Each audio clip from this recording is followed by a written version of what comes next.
to fall, but we stick like glue. Let's set this tone of light into the night. Let's go and show the world, just you and I. It's undeniable. Feel it pulsing through our bodies like electric shock. It's undeniable, like thunder, like lightning, like electric shock. Like thunder, like lightning, like thunder, like lightning. One of these days, hey, you and I will light a spark. One of these days, we'll set fire to the dark. And we're singing, ooh la la, yeah. Restart the groove. Ooh la la, yeah. Let me see you move. Ooh la la, yeah. And we got the juice. Ooh la la, yeah. We're feeling good.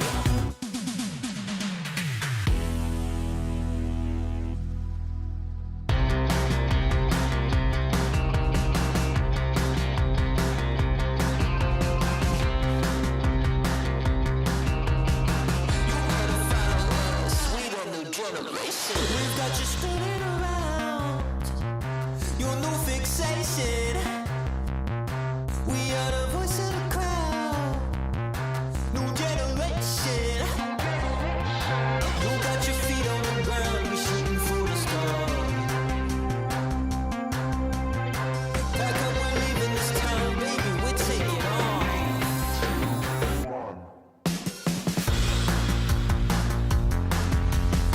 We got that new thing, yeah, we got that hot touch. We got that new thing, yeah, we got that hot touch. We drum a different beat, you better listen up. We got that new thing, yeah, we got that hot touch.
Welcome to Brawlhalla.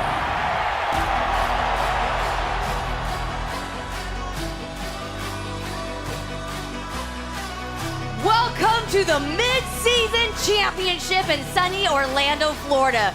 We are here at CEO 2025, ready for some doubles action. We got 60 plus teams competing here for $50,000.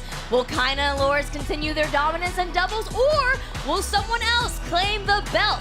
Will it be Marky Moo and Future Bubba, or Munir and Taya? It's time for us to see who will prevail. Let's start the mid-season mayhem. Welcome in, I'm your host, Winnie, better known as White Sheepy, and on the desk with me for our pre-show, and of course, very talented Duke and Flambeau. How are y'all feeling today?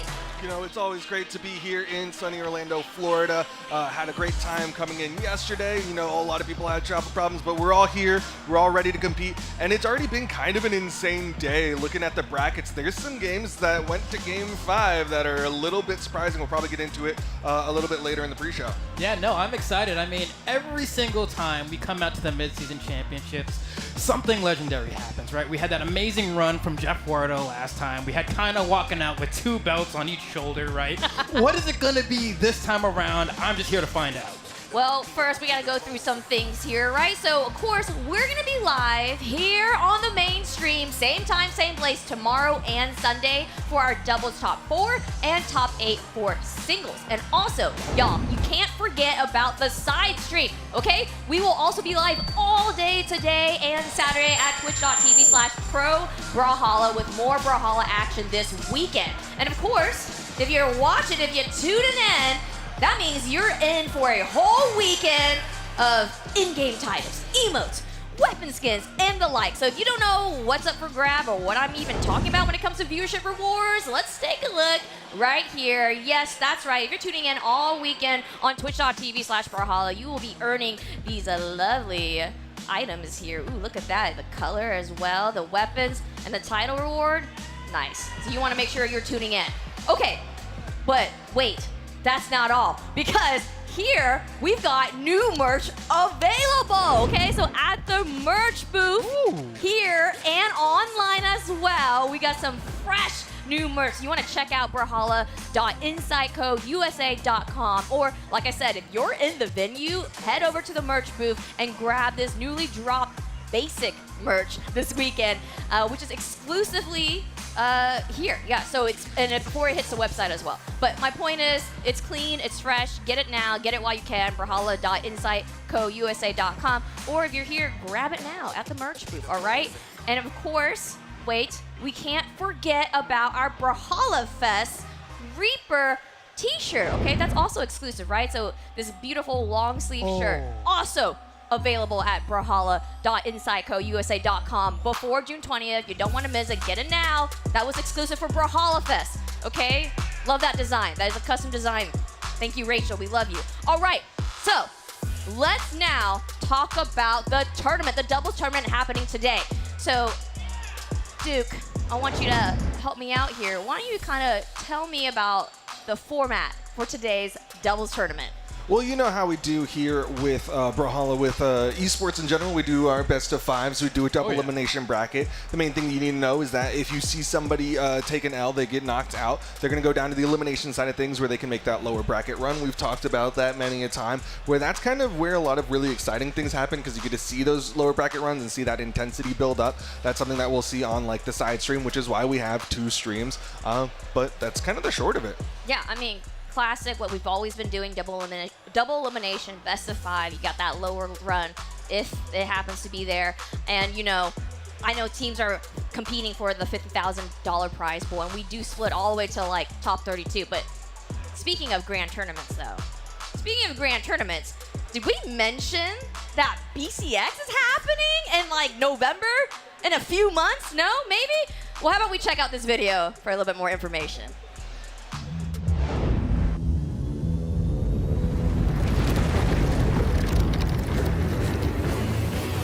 No KO options, does get the side light, but Hughes still in the orange. There's the GC side sync. It's instantly punished from Hughes, and he is your 2-time Brawlhalla 1v1 world champion.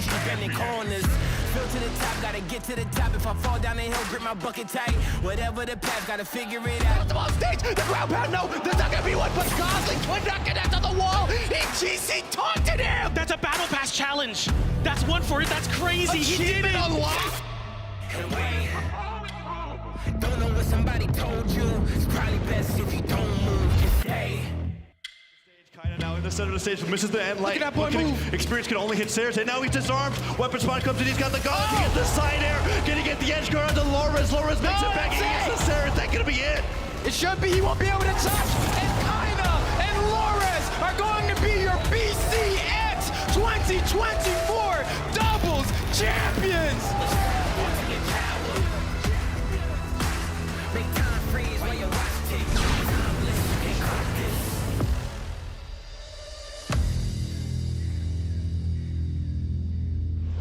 That's right, BCX 2025, our world championship. We got tickets, hotels, all now available at brawlhalla.com/BCX. This year, we've got a whole new venue, right? Brand new venue at the Gateway Arena. And it's going to be insane because, of course, it is our year 10. We are celebrating 10 years of Brawlhalla, so you don't want to miss BCX 2025. And, of course, Mama Sheepy's looking out for y'all. So we're trying to tell y'all early, okay, where you can go, where you can get your tickets and hotels so you can plan your trip now and early, okay? So we can't wait to celebrate 10 years of Brawlhalla esports with y'all and our amazing community. So please, brawlhalla.com/BCX. Make your plans now. This is something you don't want to miss.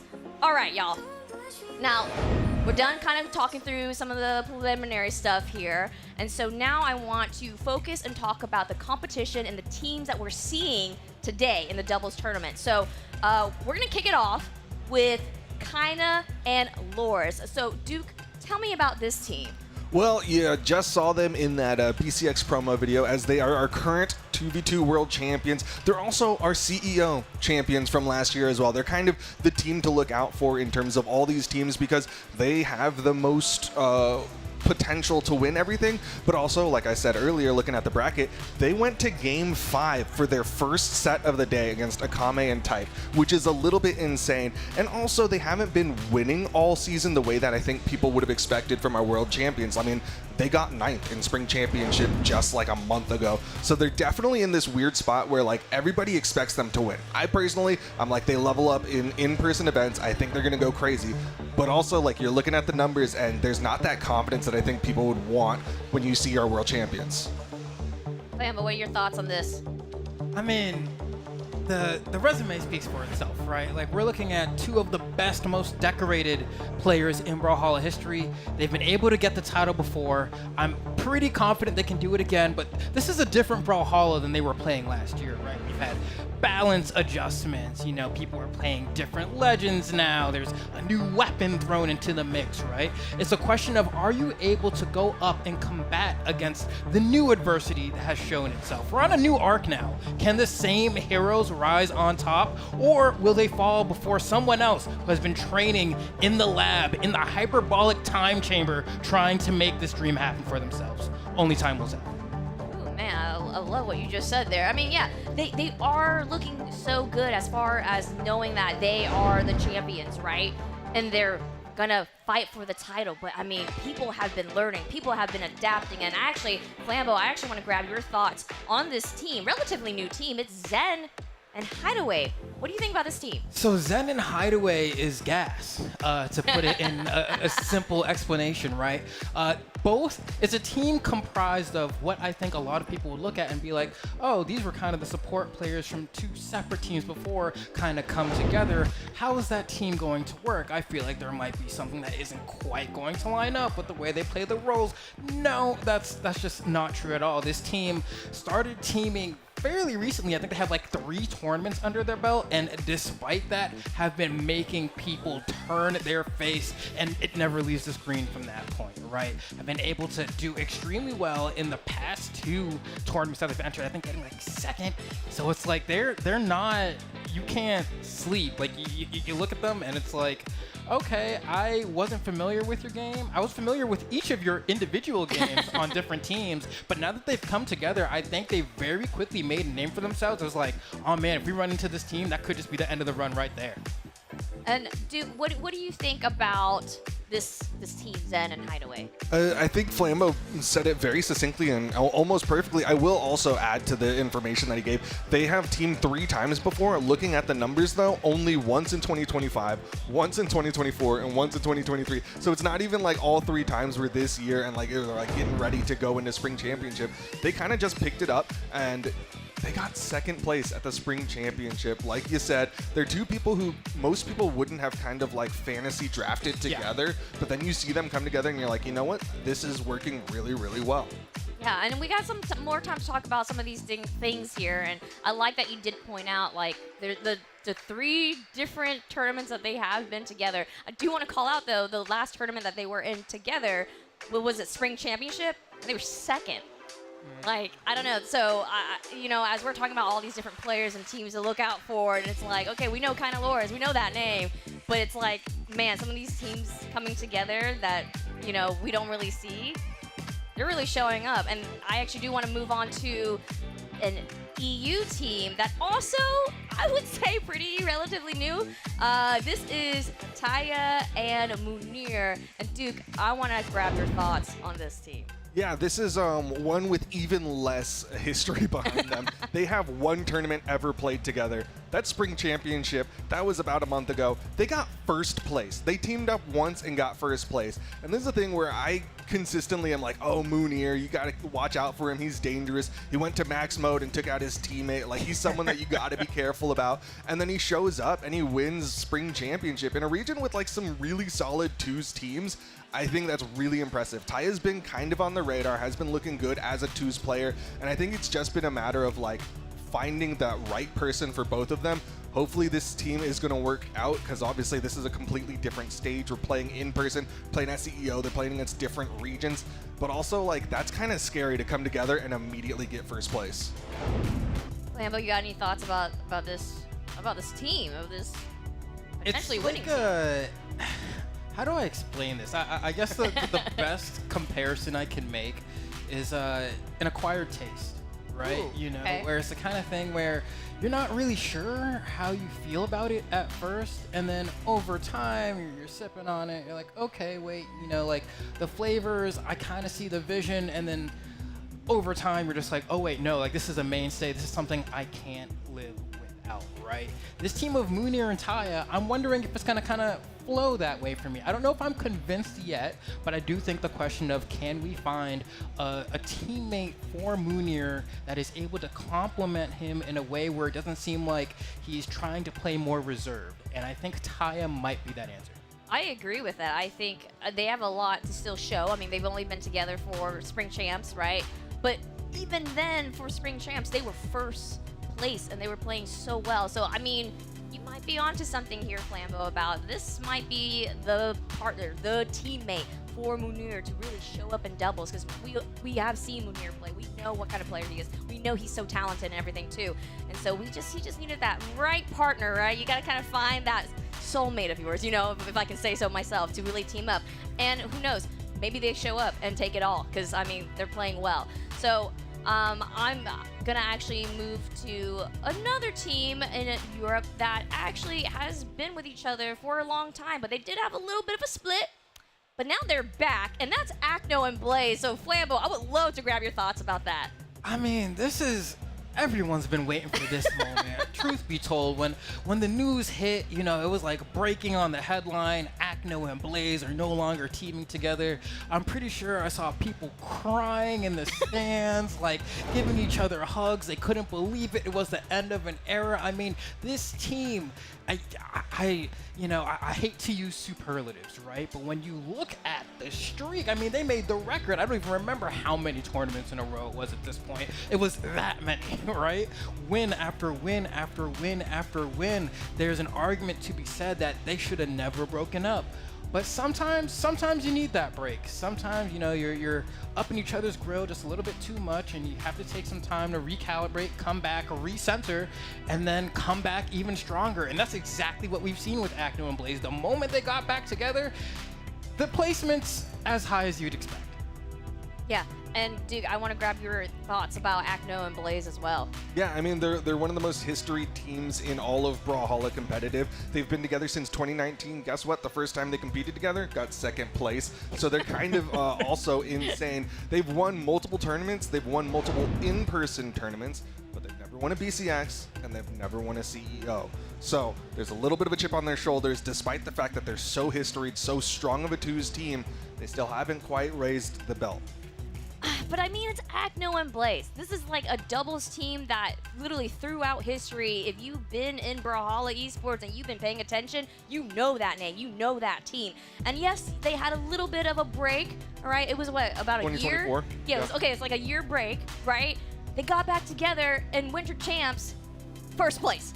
Spring Champs, second place. Okay, because, you know, Taya and Munir got first. But hey, that's amazing. That's still podium, right? So it's like, we know the name Acno and Blaze. They're back together. They're looking very strong as well.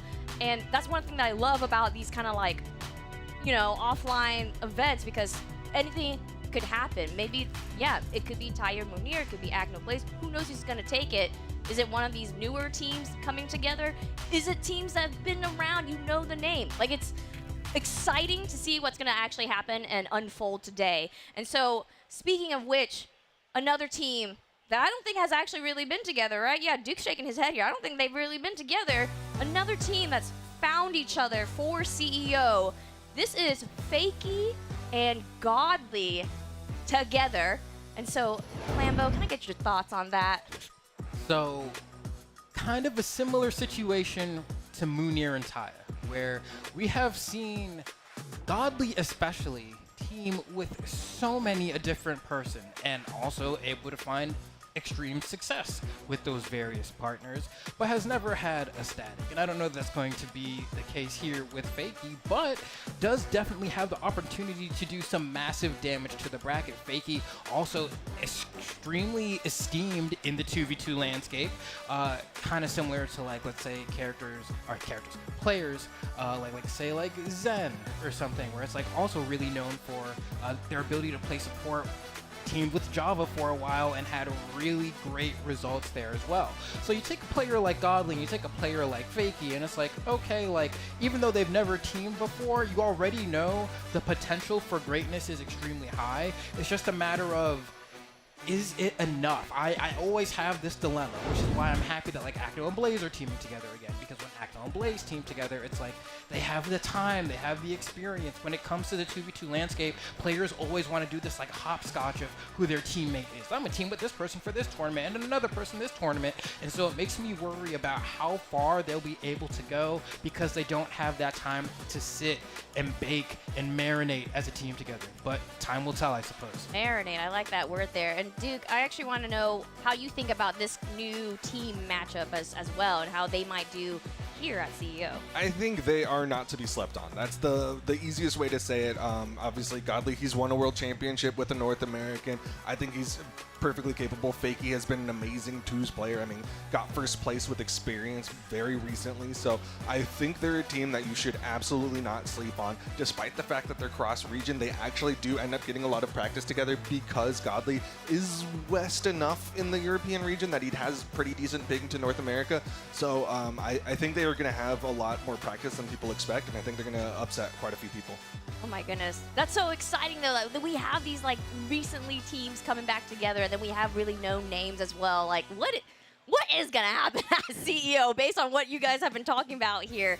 And I love that you point out that, like, yes, we need the teams to marinate. Yes, we need, you know, what's gonna be better here at this event here? Is it a team that's been meshing together for years, they know exactly their synergy, or is it teams that are still learning with each other, but they're just really good individual players as well, and they are able to adapt on the spot when needed with their teammate as well. I mean, we're going to see who's going to really shine here, but it's so interesting to hear how many kind of, like, newer teams that we have coming together that haven't been playing for, like, years and years and years. Okay, now there is one more team that I know I'm personally excited about. This is a North American team. This is Marky Moo and, of course, his boy Future Bubble coming back together to team up here at CEO. Duke, I want to grab your thoughts about them. I think everybody at this point should know the history of Marky Moo and Future Bubble. We would not have the Marky Moo we have today if it were not for Future Bubble. He just won the Spring Royale, and as part of his statement at the Spring Royale, he's like, yo, huge shout out to my teammate Future Bubble. I would not be here without him. There is so much special energy that comes from having a teammate like that, somebody who cares that deeply about you, and that is an amazing thing to have for them. But I also want to talk about the fact that CEO is like their space. This is where they first really came onto the scene. CEO 2024, they got 7th place. Since then, have been hovering in that single-digit 2 space. I think people still look at them and are like, oh, Future Bubble, he's not quite the same person as Marky Moo because he's not going out to the Royales. But I think people need to still give him the respect, because we would not have this team if it were not for the friendship that they have. Flambo, give me your thoughts. This team is insane, right? And I think the story is what does it for me. Yeah. You know, the story, you know, sure, amazing players, they do some really cool, cute stuff, some clips, combos, whatever. all the teams at this level do that at this point, whatever. But the story isn't something you can just make up. It's organic. It happens. It grows from the ground up, and you get to watch it unfold in front of you. And Markimu and Future Bubble is just a team that, like, whenever I see them, it doesn't matter. They could be the most washed players of all time. I'll be like, I remember where your origin is. You gotta win, bro. I believe. And even if they got 65th, 129th every tournament, I'd still be like, Markimu, Future Bubble, you can do it. So I'm happy to see them. I'm glad they're competing. They're young bucks. They got plenty of Brawlhalla to play left in them, and they're improving. So I have high hopes for them this weekend. I just love that they're together. And, for the new folks who might be tuning in right now, we should tell the story about Markimu and Future Bubble. Duke, you want to help me out here and tell the story about friendship? It's literally just I mean, friendship. it's kind of like was said earlier. It's like Future Bubble and Markimu have been playing together. Markimu had been a console player, and then Future Bubble was like, you know what? I think you can be a stronger player if we give you a good PC setup and let you play and compete. And I really need a twos partner, so this could work out. He gives them a PC. Suddenly, Markimu really levels up, comes out to CEO, really surprises a lot of people, and since then, they've been teaming up together, doing incredibly well. And despite the fact that, like, Markimu's basically become a household name in North America, he still has that kind of humbleness to recognize, you know what, I would not be in this position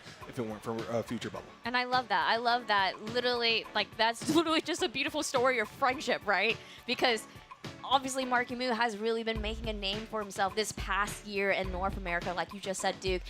And Markimu probably has his picks of twos partners if he really wanted to. But instead, he's like, no, I'm gonna stick with my homie. Literally, whatever is happening to me could not happen without my friend here. And so I love that they're teaming together. I think really, I'm looking out at them. I'm actually rooting for them. I'm like, let's go. I really want to see them go far and really, to get higher than what they've been placing. I think, what was their best placement here? I'm gonna look at stats real quick.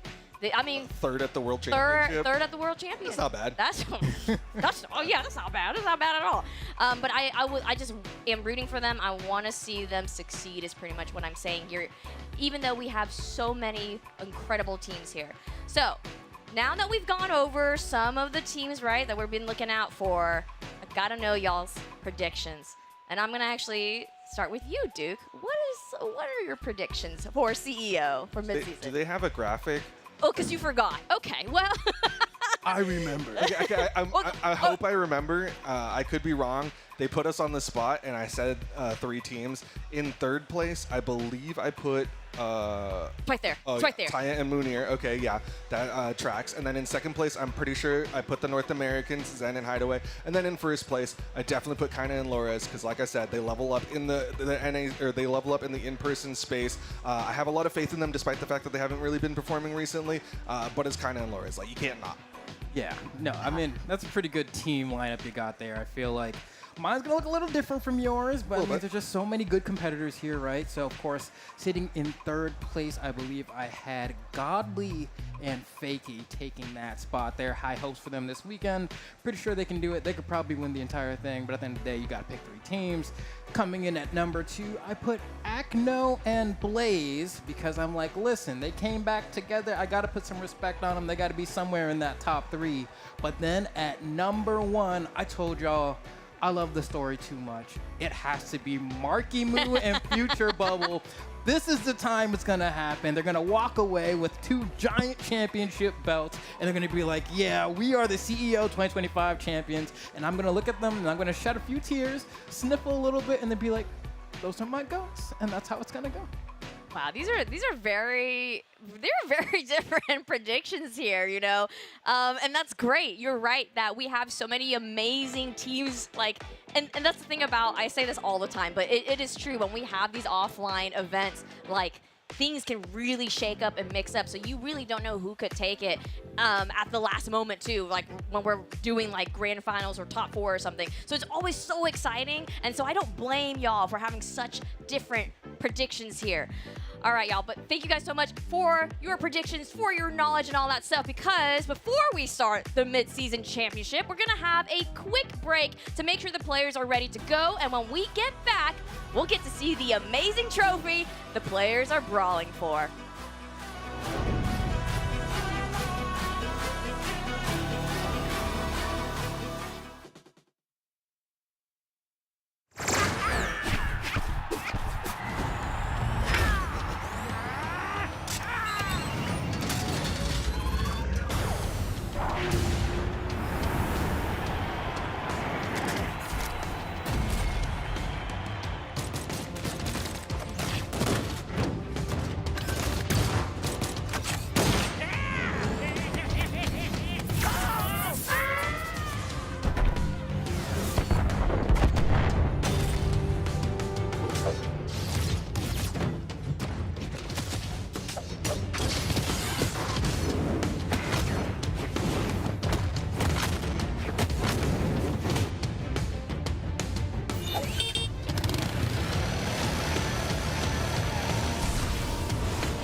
almost died from a broken heart.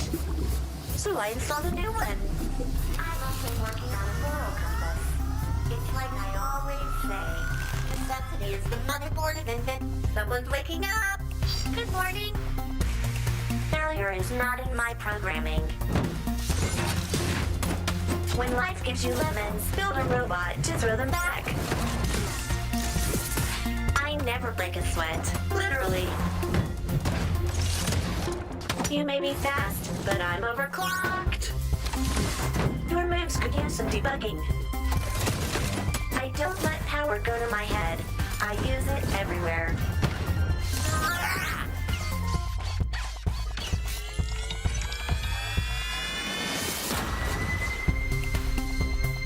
All I need is a wrench and a plan and a power source. Welcome to Brawlhalla.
Who we gotta knock off? Cause you mixing with me is like keys in a sock drawer.